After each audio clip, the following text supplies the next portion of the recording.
There's a point in the process that nobody prepares you for. It's not when everything goes wrong from the outside. That's when you start to lose yourself inside. And the strangest thing is, deep down, a part of you senses that something is happening. But the other party just wants to run away. Stop. Give up on everything.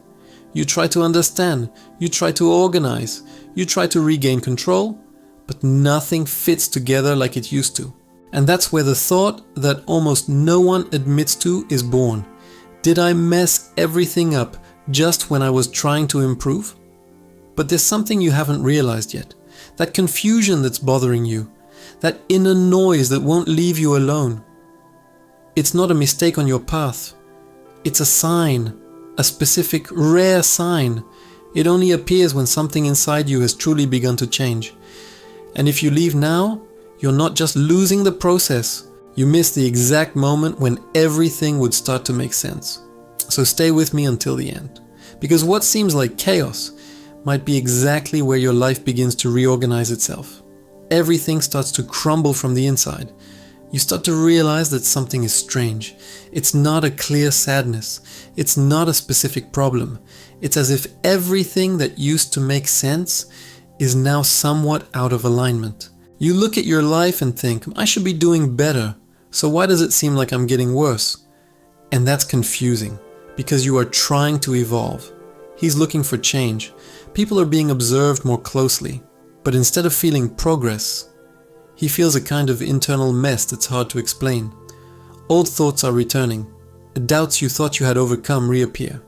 And then that unsettling feeling of regression hits you. It's as if you've taken several steps forward, only to suddenly be pulled back. But what nobody tells you, that's because this moment is very similar to being in a room before moving. Nothing is in place. Open boxes, scattered things, a feeling of chaos. But that's not disorganization. It's a transition. The problem is that when you are inside that room, you don't see the change happening. All you see is the mess, and that's why it hurts. But there's one detail here that changes everything, and almost no one realizes it while they're going through it. The silent conflict that no one sees. There's a part of you that already understands, even without proof, even without results, even without being able to explain it. She feels it. You feel that something has changed. She feels that she can no longer go back to being who she was before. You feel that continuing as you are no longer fits. But there's another part. Those who look at all this and become alarmed, which begins to raise questions. What if you're fooling yourself? What if this is just another phase? What if nothing changes in the end? And that's when an internal tug of war begins. On one side, faith. On the other hand, there is doubt. And the most confusing thing, the fact is that they both look real. You wake up one day feeling clear, strong, and good, as if I were on the right track. But on the other, here comes the weight, then comes the fatigue. There comes that silent urge to stop everything and go back to what was familiar, even knowing that it no longer fulfilled you.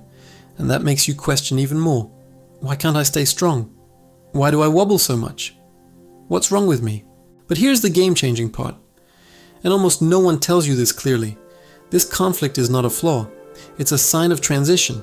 It's the old part of you trying to survive, while the new situation has not yet stabilized. It's not weakness. It's a crossing. And if you observe honestly, you'll realize that even on bad days, you don't think like you used to. You even try to go back, but something inside you won't let you anymore. And that's annoying, because it puts you in a place that's neither the old one nor the old one. Not even the new one. It's a means, an undefined space, where everything seems unstable. But what if that place you're avoiding? But where exactly is the change happening? The internship that almost nobody recognizes. There is a phase of change that doesn't get applause. It has no validation. There is no external sign saying, keep going, you're doing well. On the contrary, from the outside, it looks like nothing is happening. Or worse, it feels like you're lost. But on the inside, something is being taken apart, silently. The way you reacted, the way you used to think, the things you accepted without realizing it. All of this is starting to lose its appeal. But this doesn't happen in a comfortable way. It's as if an entire system is being shut down, while the new one hasn't started yet. And then comes that strange feeling. You no longer fully recognize yourself. But he also doesn't know who he's becoming. And that's scary, because human beings seek stability, search for the ground, and at that point, it feels like the ground has disappeared. But it didn't disappear. It's just being rebuilt, but on another level. And here's where a silent trap comes in. You begin to interpret this moment as a mistake, as if it had gone off the path, as if he had done something wrong, as if things were worse than before. But the truth is different. That's part of it, even when it seems like it doesn't make sense, even when it feels like you're lost, even when everything inside you wants to go back. That's part of it. And repeating this isn't meant to convince you. This is to remind you, because when you forget that, you interrupt the very process that was beginning to transform you.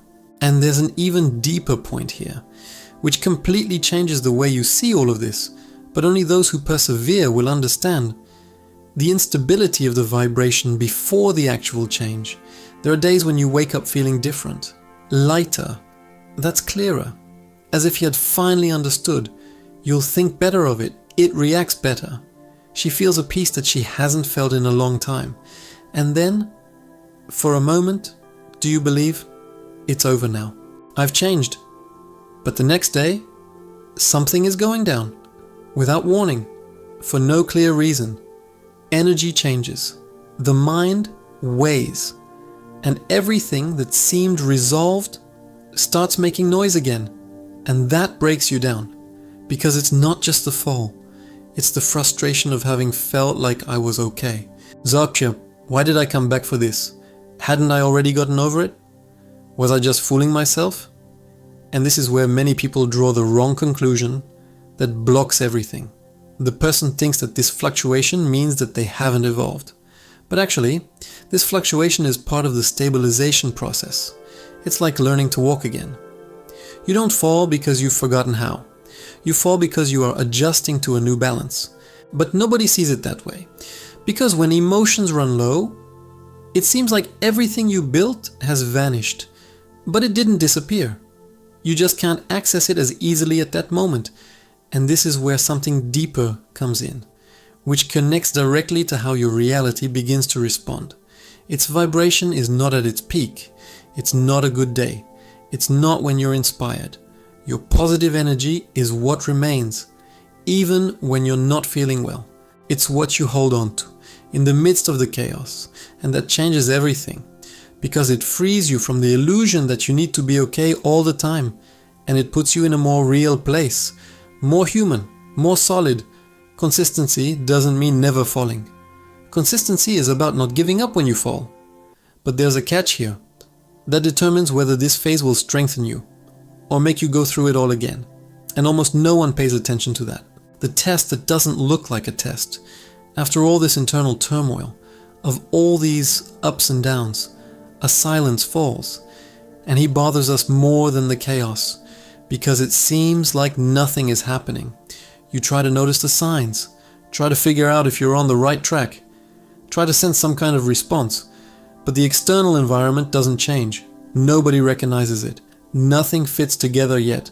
No concrete evidence has emerged, and that touches something deep within. Because deep down, you want to know, is all this worth it? But the answer doesn't come. And that's exactly where the test lies. But it's not an obvious test. Nobody warns you. Nobody prepares you for this. It's a silent test. Life observes. How do you behave when you lack validation? When there is no turning back? When you're not sure? If you continue or if you back down? If you support the new or if you run back to the familiar? And the hardest part, from the outside, it looks like nothing is happening. But on the inside, this is one of the most crucial moments of all, because here you reveal not what you're saying, but what do you really stand for. And this generates a different kind of fatigue. It's not physical, it's internal. It's that burden of continuing, even without any guarantee. And that's where a dangerous thought arises of maybe this isn't for me. It doesn't come across as a clear withdrawal. It comes as rational doubt, as an attempt to protect oneself from further frustration. And if you don't realize this, you start to distance yourself from the process, without even noticing. But there's something here, that which separates those who cross, for those who start all over again later on. And it's much more subtle than it seems. The exact spot where almost everyone stops. It's not at the beginning that it really weighs on you. At first, there is even energy. There is motivation. There's that feeling of, now it's going to happen. The problem comes later, as time goes by and nothing external confirms it. It's when you've already tried to change your way of thinking, already held back reactions. You've already distanced yourself from what was hurting you. But even so, their reality remains similar. You still wake up in the same room. He still deals with the same people. It still faces the same challenges. And this starts to create a discomfort that's hard to explain, because deep down, you know it's not the same anymore. But from the outside, it looks like nothing else has changed. And this creates a strange feeling of misalignment. It's as if you're living a life that no longer matches who you're becoming. A simple example, you're in a conversation circle, and suddenly you realize you no longer want to participate in the same kind of conversation. Before, you would laugh, get involved, and comment. Now you just watch, not out of arrogance, but because it no longer makes sense. And then the thought comes, what's happening to me? Another moment, someone treats you in a way that would previously have made you react immediately. You would argue, defend yourself, maybe even lose control. But this time, you'll hold on, you breathe, and you don't react the same way. And on the outside, it looks mature. But on the inside, it creates discomfort. It's like you swallowed something. As if I were still learning how to deal with this new version. And that's tiring. It's exhausting having to constantly monitor yourself. It's tiring not being able to act automatically like before. It's exhausting to feel that everything now requires more awareness. And then that kind of day comes along, when you wake up without any motivation, without clarity, no energy. You pick up your phone, scrolling without even paying attention. Close, open again, and think, what's the point of all this? It's not a clear case of giving up. It's an emptying out. And this is where the danger lies. Because it doesn't come as a, I'm going to stop. It comes as a slow distancing. You start to relax in the small ways. He starts reacting like before in some situations. He is once again accepting things that he had previously decided not to accept. You're going back to ignoring internal signals that you used to pay attention to. And all of this seems small, but that's how almost everyone comes out of the process, without realizing it. Because this spot doesn't seem special. It lacks intensity. There's no drama. There's nothing major happening. It's just accumulated fatigue. It's just a lack of external response. Just the feeling of walking without going anywhere. And then the mind comes up with perfect arguments. You've tried enough. Maybe this won't work for you. It's better to go back to what was simpler. And the most dangerous thing, that's because it makes sense at the time.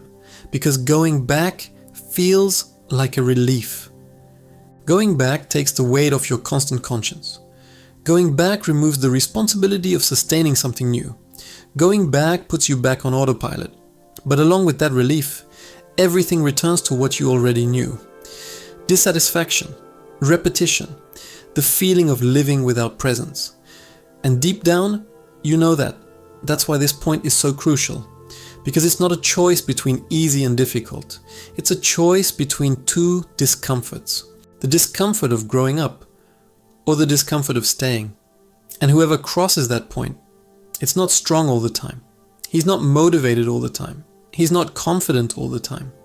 In truth, often he is tired, confused, even doubting. But it does something different. It is not abandoned. Even on bad days, even on empty days, even on days when nothing makes sense, the person continues, even if it's slower, even if it's in silence, even if it's just by not going back. And that's enough to change everything, because something is happening here, which is not yet visible, but it's already changing the very foundation of who you are. When real change begins. Real change doesn't begin when your life gets better. It begins when you stop reacting the way you used to, even when your life hasn't improved yet. That's the point. And he goes unnoticed because there is no applause. There is no confirmation. Nobody is saying, look how much you've improved. But you can feel it. For example, before you had to solve everything right away. Any problem became an emergency. Any doubt turned into anxiety. Any silence turned into insecurity. Now, the problem still exists, but you don't run the same way anymore. You think, I'll deal with it, but I don't need to get lost in it. This is new. Another example. In the past, one bad day would define your week. You made a mistake, and it stayed on your mind all the time. It brought the situation back to life. He was being criticized. He created 1,000 scenarios. Now, you still notice the mistake, but don't build a story around it. You adjust and move on without carrying so much weight. And perhaps the strongest example, before you gave up easily. She felt bad and was about to give up on everything. He would get frustrated and then give up on the process. If I had any doubts, I was already backing down. Now, you can even feel all of that, but it won't leave. You still have doubts, even though you're still in doubt. It continues even without full power. It continues even without seeing immediate results. And that creates something new inside you. Trust, not a trust based on certainty, but a confidence based on experience. You start to realize, I can support myself, even when things aren't going well. And that really changes your vibration. Because now you no longer depend on emotional peaks. You don't need to be inspired to keep going. You don't need to be motivated to maintain it. You support it, and that's the support, which begins to reorganize the external environment. Slowly, no show, but consistent. You start to notice small changes, a different response from someone, a situation that would have affected you more before, but now passes more easily, an opportunity that arises without you having to try so hard, and more importantly, you start to feel different within the same reality. And that's the sign, because when you change internally, even before the world caught up, you've already left the place where you were. And then one day, without warning, you realize that confusion is over. Not because everything was resolved all at once, but because you organized yourself internally. And now, you can now see clearly what previously seemed like chaos. And understand something that only those who go through it understand. Those confusing hours. That wait, that almost giving up moment. They were not a mistake. It was precisely the process that brought you here. And when that penny drops, you stop being afraid of the confusion. Because you know, she's not here to break you. She comes to reorganize you on a level that you couldn't sustain before. And that, it changes the way you experience everything from now on. Now you understand, not like someone who just heard an explanation, but as someone who saw themselves completely immersed in it, because it wasn't just about change. It was about that specific moment where you almost gave up on yourself. That day when you thought, that's it, I can't stand trying to understand this anymore. That moment when everything seemed too confusing, too heavy, no need for too many answers. And even so, you continued. Perhaps not forcefully, perhaps not clearly, but you didn't leave completely. And that, it already says a lot about who you are becoming. Because most people get off at that point. Most people revert to automatic mode. Not because he wants to, but because he doesn't understand what he's going through. And that's why this video doesn't end here. There's a step that almost nobody does, but that completely changes how you go through that process. To write, not just any way, but write about what you're experiencing, without trying to make it pretty, without trying to make perfect sense. Write it exactly as it is inside. The thoughts you don't speak, the doubts you try to hide, the sensations you can't explain, because when you write, you draw that from the inner chaos and it begins to take shape. And when it starts to take shape, You stop feeling lost within yourself. You begin to see yourself, and that's powerful. Because it's one thing to feel all of that, another, completely different. It's about being able to see yourself in the middle of it. And there's more. There's a video that came before this one, which, if you haven't seen it yet, you're missing an essential part of the process, because he doesn't come later. It comes before everything you've just understood. He explains the beginning, the subtlest signs, that beginning that almost nobody notices, but that defines everything that comes after. Without that, this phase here seems like nothing but confusion. With that, you understand that it was already being prepared. So don't ignore it. Time, attend, but don't watch it like someone who only consumes content. Watch it as someone who is trying to recognize themselves. And after that, he writes, even if it's just a little, even if it's messy, even if it's just a sentence that represents what you're feeling right now. Because this simple act, you again, it brings you back to yourself. And perhaps that's exactly what was missing. And if at any point you feel like you're losing your way again, go back to that video. Go back to the other one. Go back to your own writing. Because now you have a point of reference. Now you know you're not the only one. Now you know that this makes sense. And more importantly, now you know you don't have to abandon yourself in the middle of all this, if this made sense to you. He comments, I'm not going out. Not by me, but for you to mark that point. The point where, even amidst the chaos, you decided to stay.